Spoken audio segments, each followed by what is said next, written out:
Thank you for tuning in to the latest edition of the 12 Kyle podcast. Whether you're listening during your commute, while working out, or just relaxing at home, we appreciate you. Every download, every listen, and every subscription means a lot. Up next, the 12 Kyle podcast. Stand on it, but understand that there's consequences in everything that we do, no matter what. Just because we have free speech doesn't mean that you're free from the consequences, because there's always going to be consequences in anything you say, do, or anything else. You have to be proactive, and you have to be an agent of change where you're pushing your local stuff even further. You can't just show up at the polls every 4 years. If you're showing up at the polls every 4 years, you're wasting your time.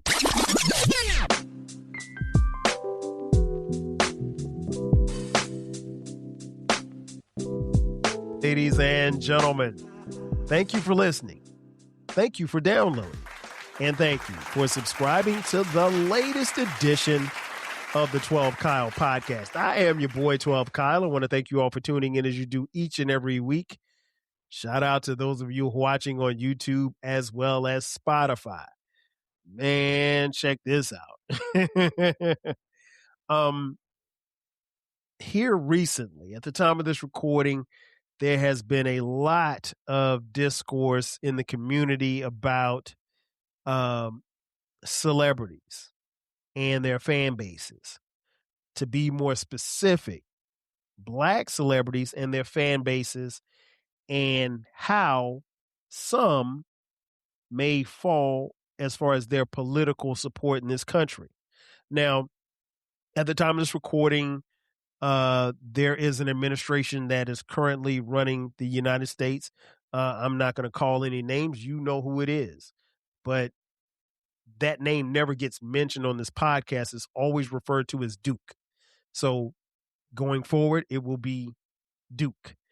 Nonetheless, so there are some celebrities, some Black celebrities, who, much to the surprise of other Black people as well as their fan bases, it has been discovered that these Black people are supporters of Duke and the administration, which is totally fine. You can celebrate and, get behind whoever you'd like.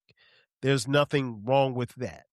But understand that it does and sometimes comes with some consequences. I think one of the biggest things is people have to ask themselves, and it's a question that I ask quite often: why do you care? Why do you care where your favorite athlete or your favorite singer or your favorite MC, rapper, why do you care where they fall politically? And the reason why I ask that is because, in theory, if we're being honest, we really don't know these people. I mean, I don't know. I don't know who Barry Sanders voted for in the 2000 election. I don't know. I mean, he's my favorite running back of all time. I could probably guess, but I don't even know if he voted, right? Michael Jordan. I mean, he gets brought up a lot. I don't know who he voted for. I don't know who Kobe voted for. And I don't know these men.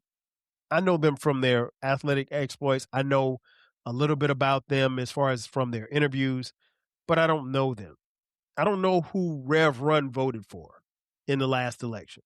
I could probably guess, but I don't even know if Rev Run even voted.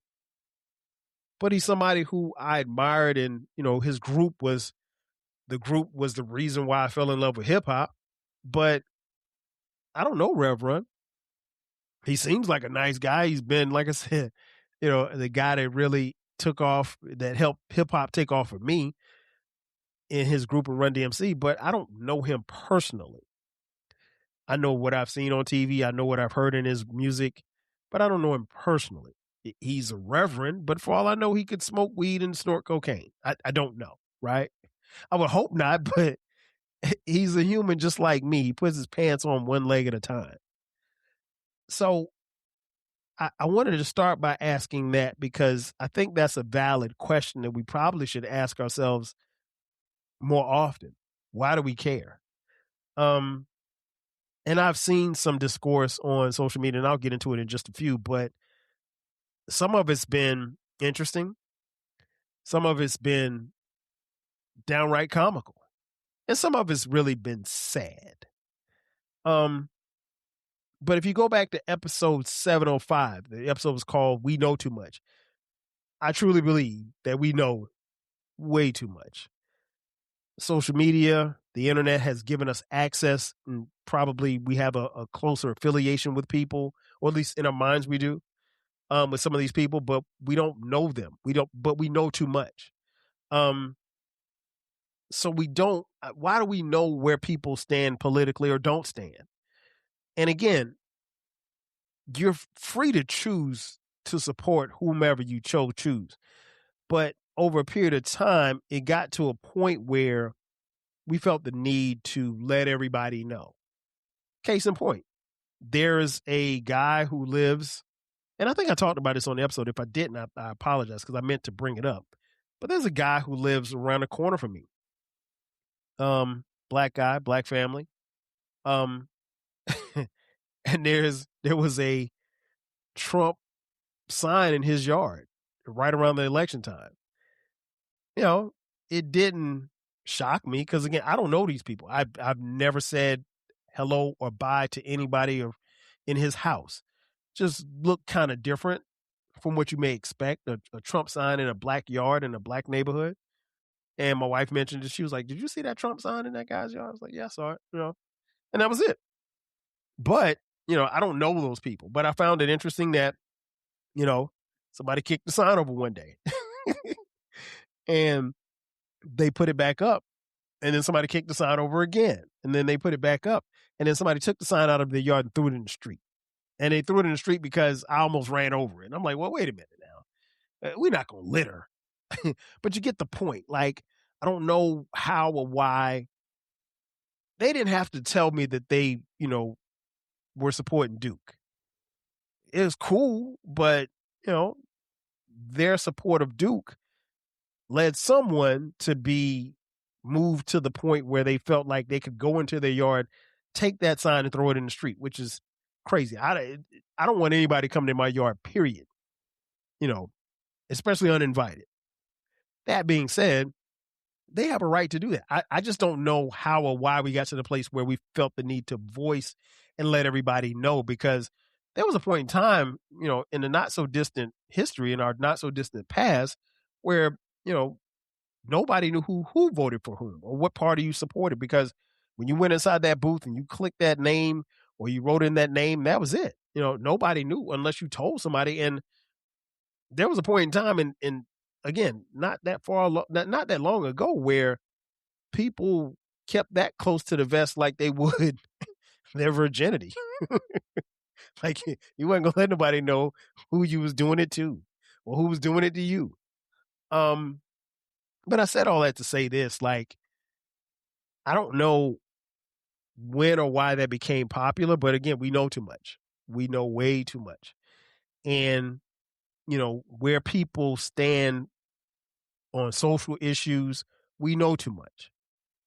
Someone there was talk about, Palestine one day, and they were asking people, well, hey, where do you stand on Palestine? Don't ask me. Don't ask me where I stand on Palestine. Ask me where I stand on, on Martin Luther King Drive, or Memorial Drive, or Peachtree Street. Ask me what I think about that. Don't ask me about what I think about Palestine. I didn't have any thoughts on Palestine. It's unfortunate, but I didn't have any thoughts. And to be honest, when it happened, I wasn't really that up on what was happening to even give some level of response. That being said, and even if I felt like giving you a response, it's none of your business what I think about Palestine. If I ain't talking about it on this podcast, you don't need to know.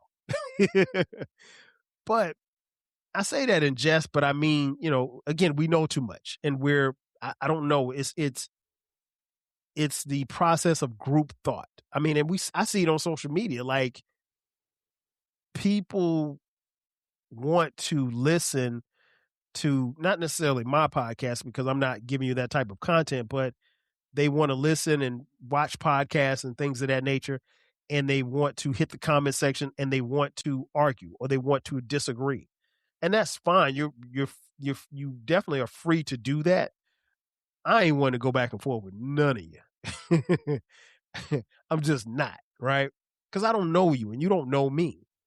But it makes you think of cancel culture. And we've talked about, canceling people and how they can get canceled. And in theory, some people just won't be canceled. I mean, like you see the cover art, Snoop Dogg's on the cover. Snoop Dogg ain't getting canceled. So Snoop can support Duke. He supported Duke. Duke got, from what I understand, got one of his homies out of jail or something like that. And so Snoop's indebted to Duke. And that's cool for Snoop. And for some people, it's a line drawn. And there are going to be some that say, well, you know what, Snoop? Okay, if you're going to support Duke, I'm not going to listen to your music anymore. And that's fine. I just think Snoop's on a level where you can't really cancel him. You can make a case Snoop's one of the most popular people on earth, one of the most recognizable faces on earth. You're not canceling Snoop. Nothing short of Snoop getting caught with like some underage girls. You probably not getting Snoop about the paint. And people feel away. And they will show it because if I'm not mistaken, does the album come out yet? I think he's got a new album. I'm not listening to Snoop's album because Snoop don't rap like the Snoop that I remember. I just can't, Doggy Style, yeah, that's the Snoop I remember. But this new Snoop Lion, I'm okay. No disrespect. He ain't making music for me no more. But he's not in a position where he can get canceled. Now, someone like Chrisette Michele, she can get canceled. I'll be honest. Chrisette Michele agreed to sing at Duke's initial, inaugural ball or something like that. And I think she got like 200,000. Well, I hope she still has that 200,000 because I haven't seen or heard from that lady since. And it was kind of like that old Ice Cube line. You might have a heart attack when you find out the black folks don't want you back. And they got Chrisette Michele up out the paint so fast, it wasn't even funny. But she was at a level where she could get canceled. And I don't want to say canceled, but a lot of her audience is black people. And there are quite a few black people who will draw a line in the sand. If you don't agree with their thought process, if you don't agree politically where they stand, and they have a right to do that. And they will voice it. They will say, hey, you over there, we're over here. And if they don't like who you deal with in your politics, they will say, well, hey, we will boycott you and your stores. Ask Target. Because there are a lot of black folks who have not been in Target since the quote unquote boycott started over a year ago. Now, I haven't been in Target, but it wasn't so much because of the boycott. I don't go to Target. I just don't, my wife did at one point in time, but she stopped going. And she stopped, asking me to go pick up stuff from Target. So that's what it was. And I don't think Target's going to suffer because I'm not going there, but you go look at their numbers, they're suffering. So I said all that to say this. There's a line that's being drawn in the sand, and you have to acknowledge that line. And for some, that line is going to be way more painful than others. Case in point, at the time of this recording, Chili from the group TLC is in the news.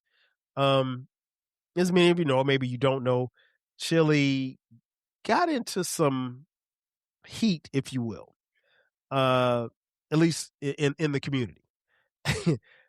Chili, they found out that she had reposted on her Instagram a video or something that inferred or referred to First Lady Michelle Obama as being transphobic.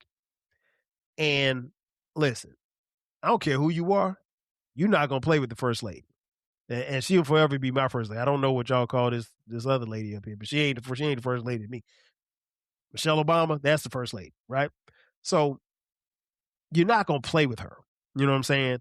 And for Chili to repost that, she said it was up for less than 24 hours. People started calling her. So she went and saw what it was and she took it down. And my thing is, why would you repost something that you did not watch? quote unquote. Even Duke said he reposted something that depicted the Obamas as monkeys, and he said he didn't see it, or at least the press secretary said he didn't see it. But I digress. But I'm never reposting something that I'm not going to watch all the way through. If I repost something on Twitter, which I'm not on Twitter these days, but if I'm on, if I do repost something, trust me, I've seen it. And while a repost isn't a cosign, a repost is meaning you believe in something about it. So she did that, and then people started doing their, due diligence. The Twitter fingers got out, and they found that she had liked several posts pertaining to Duke. There was a post for Charlie Kirk, and so all of these MAGA posts, were popping up with her like. And here's the thing: when you like something, there's the digital footprint has been established. So if I go on Instagram and I like a bunch of twerk videos, you can go see every twerk video that I liked. I mean, like, it ain't hard to find. Bouncing booties on ice, their page is going to show how many times I've liked their video. For the record, I haven't, but just you get the point. And I don't think that's a page, but go ahead.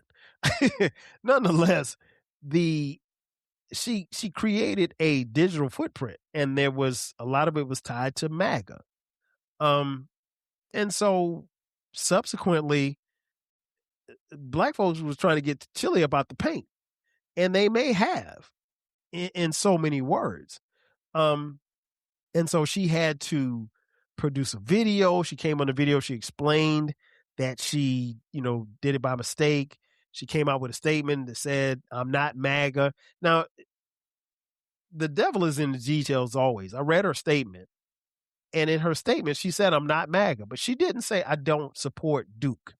It was found that she made, I think, 14 contributions to different charities for a total of about $1,000. And those were all supported by Duke. Now, she said that those were campaigns and donations where she made to veterans because her dad is a veteran. And she said this all in her video. And I watched her video. She did not come off as believable at all.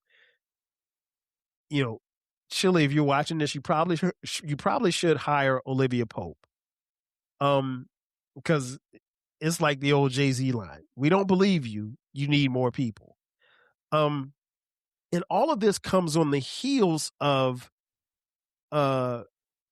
Chili and her bandmate, T-Boz, were about to go on tour. And they're about to go on tour with, because it's TLC, Salt and Pepper, and In Vogue. And so what's interesting is that when you think about those three groups, TLC, Salt and Pepper, and In Vogue, I would say that probably 90% of their fan base are black women. So if you're going to stand next to Duke, which is cool, there's nothing that says that you can't stand next to Duke. But if you follow history, the one group of people who have stayed the furthest away from Duke, who have like a 95% disapproval and voted against Duke twice, over 90% was black women, which is your core audience for those three groups, more specifically for TLC, because I don't think the white teeny boppers that grew up on their music are coming to their concerts, and not in droves like that. And so obviously, it's T-Boz, Left Eye's no longer with us, and it's Chili. And then they have to try to figure this thing out with this concert with these other two groups. And so it set off a firestorm. I mean, I rarely talk about current events, but it set off a firestorm. And by the time this comes out, I don't know where this story will be, but I'm just kind of giving you the backdrop. But what was interesting was I did get a chance to see some of the discourse. Like I said, I rarely go into the comments, but I had to go into comments for this. And I was on the Ice Cream Convos page. Shout out to Zavi. That's my homie right there. That's her page, Ice Cream Convos on Facebook. And there was a young lady by the name of Tasha Lachey who commented. And I'll read you her comment. And I thought it was very key what she said. She said, quote, "If you're MAGA, stand on it. Stop whispering now that the room got quiet. People can respect the truth, even when they disagree with it. What they don't respect is the sudden amnesia when consequences show up. Let's not play dumb. What people post on social media is intentional. Every word, every caption, every little dog whistle. It only becomes a quote unquote mistake when the backlash starts knocking at your door." Close quote. I don't know who Tasha Lachey is, but she nailed it. I mean, you really can't say it much better than that. Stand on it. You know, if you support Duke, stand on it, but understand that there's consequences in everything that we do, no matter what. If I go out and say a bunch of things about the LGBTQA community, then I am, you know, I'm capable, it's possible that I could lose my employment. I could lose my household. A whole bunch of things can happen. You know, freedom of speech ain't ever free. It's never been free. And just because we have free speech doesn't mean that you're free from the consequences, because there's always going to be consequences in anything you say, do, or anything else. Let me read another comment. This was from Threads. Olivia Charisse writes, "I think it's time that we as Black people have a conversation about how we're all not united by race, but by class. Millionaires and billionaires are not on our side." And then someone commented just beneath her, said, "Y'all have too much time on your hands." Now, I will agree with that. Like, I mean, people were going, and it's not hard to do, but you can go and see who follows who on social media. In fact, to the point where there was one person that was able to find that Big Boy from Outkast follows Duke, follows the White House, follows Melania, and follows the POTUS account on Instagram. Now, from what I understand, Big Boy from Outkast has donated money to the Obama campaign. And he gave money to Senator Harris when she was running. I don't know that he's ever publicly supported Duke. I haven't heard that. It's funny because I was chopping it up with my homegirl, Pretty Black. Shout out to Pretty Black, because I know she's gonna hear this episode.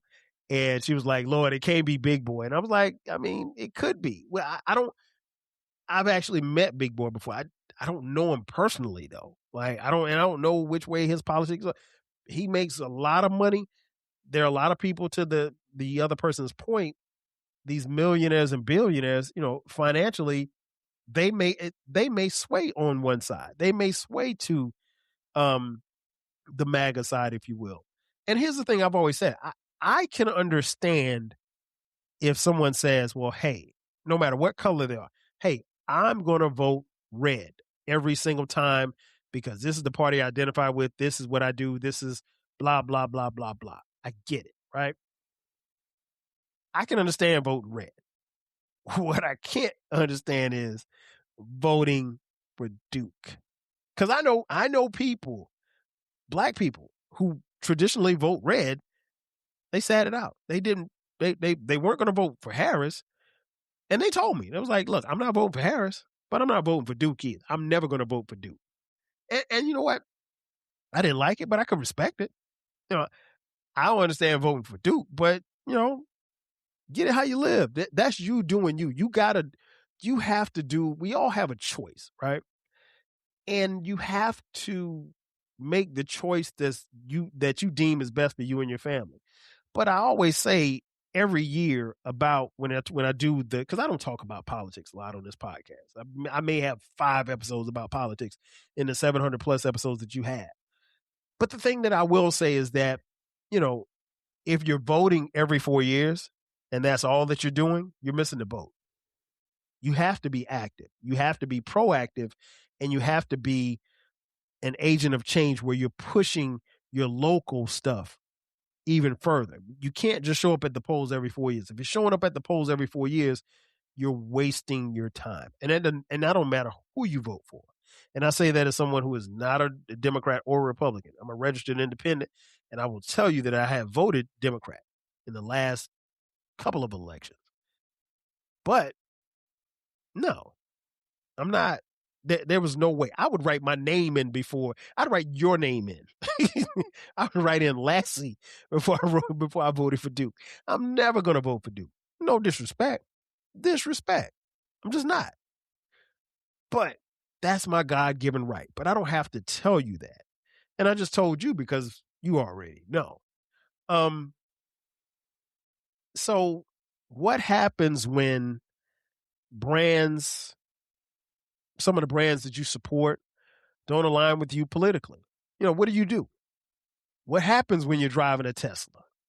What happens when you want to go to Walmart?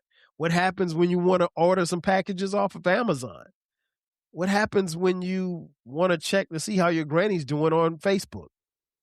I have an Apple phone. I don't know. I mean, what if Apple doesn't align politically where I think they should? What if they've donated money? What if your favorite football team, has given money to an administration that you don't support?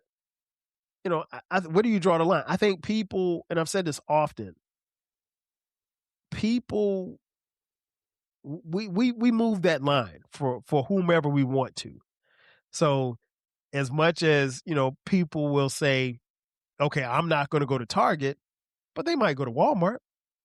Or they may say, I'm not going to listen to Chili, but they might listen to Snoop Dogg, or they might listen to Nelly. So I think we pick and choose as to who we want to, move out the paint. For me, I moved R. Kelly out the paint a long time ago. I was done with him when I saw that video, and I didn't even see the whole video. I saw enough of it, of him peeing on a little girl. I was like, no, I'm done. And I've never listened to his music, took his music off all my streaming, everything, took off all my mixtapes, everything. I'm never going to intentionally listen to his music. Never. I don't like him. I never have, at least not since then. Did he make some great music? Yeah, he did. I can't deny that, but that don't mean I got to listen to him. And I genuinely, and I've always said this, I genuinely hope he rots in jail. And I have no problem saying that. But that's just me. But I've been in clubs where Step in the Name of Love came on, and guess what? I walked off the dance floor. That's my own personal stance, right? But there are other people that are like, they're going to bump Kel's music forever. And that's cool. You can't deny it. I Believe I Can Fly isn't a great song. It's one of the greatest songs ever. But I'm never listening to it intentionally. Now, if I'm at your bar mitzvah and they play it, I guess I got to listen to it, right? Can't just walk out the room. But I'm never going to support him or his music if he ever gets out of jail. But like I said, we pick and choose where we draw the line. And so there's been a lot of discourse online about whether or not people are going to go to this concert. And it's going to be very interesting to see how this plays out, because everybody that I've talked to that had intentions on going to this concert say they're not going. I heard Jamel Hill. Shout out to Jamel Hill. I watched her podcast the other day. She said that she and like 6 of her other closest friends, they planned a girls' trip. They were going to fly to Toronto and go see the show in Toronto. And they planned a whole big event around this concert. And she said she's at the point now where she'll take the loss on whatever she got to take the loss on, but she's not going. And so, it makes a difference. And so Chili is in an interesting predicament because, again, that's her fan base. And her fan base is going to, whether or not she tours, because, is TLC still making music? I don't think TLC is still making music. So she's going to make money off of tours. And you can't make money off tours if people aren't coming. Now, the flip side of that, people have asked the question, is that fair to Salt and Pepper? Is it fair to En Vogue? I mean, if you want my opinion, I don't know where they are contractually, but I would probably try to see if I could get TLC off that tour before the tour starts. And I don't think at the time of this recording, I don't think the tour has actually started yet. But I have yet to see, in the few comments for what it's worth that I've seen on Facebook and Instagram, I've yet to see one person that said that they're going to go to that concert. And I've seen people say, hey, I bought tickets, but I'm not going. I've seen people say, well, I was going to go, but I'm not going. And so it's going to look real funny for Chili. And at this point, I don't know what she can do, because her explanations for the posts that she like and where she sent her money, and she's not, affiliated with this group, is falling on deaf ears. And I'll be honest, she didn't really do a good job of providing much of an explanation. Not that she owes anybody an explanation, but her money is derived from, people in the public. She needs the dollars from you going to her concert. I was never going to that concert because, I love all of them, but come on, man, what I look like at that concert? I don't know if this had been New Edition, would I be upset? I wouldn't be upset, but I'd be like, I don't know, man. I ain't seen the boys in a couple of years. And I say that in jest, but what I mean is, like, again, we pick and choose. And I think we need to be more honest about that. Chili has every right to support whom she wants, but understand that, there's consequences that come with everything. And, the minute that you get behind people, people are going to understand and understand that that's who you affiliate yourself with. Shout out to the homie Uncle Dolomite from the Too Much Game podcast. Uncle Dolomite always talks about, one of the things that he always says is, he's like, I don't like taking pictures with dudes. And he was like, I don't take pictures with dudes. And what he means by that is, like, not so much as just random dudes, but if you know Uncle Dolomite, where he's from, how he was raised, what set he's from as far as gang life, coming up like that, it doesn't make any sense to take pictures with dudes, because if you're in a picture, you're saying I'm affiliated with the people in this picture. And if you don't know these people, or you ain't really down with them like that, then why would you take a picture with them? Because guess what? When that person gets caught, or they get into trouble, they can always refer back to that picture. So I get what he means by that. And the same kind of applies here. You're only as good as the people that you affiliate yourself with. So if you say, hey, I'm MAGA, okay, stand on it. I'm cool. I would have respected, not that I lost a lot of respect, but I did lose some respect for, I lost respect for Chili in this aspect, because I feel like she's trying to play both sides of the fence, and you can't. I don't think you should try to straddle the fence on people. You either one side or the other. And if she's on the MAGA side, that's cool. Don't lie to people. And I think she's trying to lie to people to save face. And I think people would respect her more if she just said, look, I made those posts, I made those donations because I'm Team MAGA. And there's going to be some people that don't like it. And there's going to be some people who are like, you know what, that's cool. I'm coming to the show anyway. I'm going to jam with you. And then there's some like, nah, you standing next to this dude? I can't. I won't. I'm not going to give you my money. And you know what? You need my money. You need my money to survive. And so, it's like that old Ice Cube line. You might have a heart attack when you find out the black folks don't want you back. Wherever you stand politically, just be careful about what you say and what you do, because you got to keep living beyond this administration. In conclusion, I think it's a very interesting, and it's a very advanced and slippery slope. How you navigate it solely is up to you. I'll leave you with this thought, and I wrote this down. There is no ethical consumption under capitalism. And that's difficult to admit. Some of the most important things in our lives are compromised. Many of the things that we need and use every day are created by companies that may vastly go against your interests. How do you handle that? I don't have a great answer for how you should. It's an individual choice. Also, keep in mind that for a lot of people, their cares stop at their front door. Ladies and gentlemen, that's going to do it for me. Thanks again for checking out this edition of the 12 Kyle Podcast. Be sure to subscribe to the podcast. We drop new episodes every Thursday. Also, don't forget about the Rap Soul Podcast. That's my music podcast where we talk about hip hop, soul, rap, and R&B from the 80s, the 90s, and the 2000s. It's the best music podcast that you've never heard, so make sure that you check it out. Also, we have merch. Click the link in the description box, and there you can buy 12 Kyle Podcast t-shirts, hoodies, as well as coffee mugs. We got it for the low. Ladies and gentlemen, that's going to do it for me. Thanks again for checking out this edition of the 12 Kyle Podcast. I will catch you guys next time. 5,000. Cheers. Thanks again for listening to this episode of the 12 Kyle Podcast. If you enjoyed this episode, make sure that you hit the subscribe button and share this podcast with a friend who needs the 12 Kyle Podcast in their life. Every listen, every download, and every share helps us grow. Thanks for being a part of the 12 Kyle Podcast community. We appreciate your support. We will catch you next time. 5,000.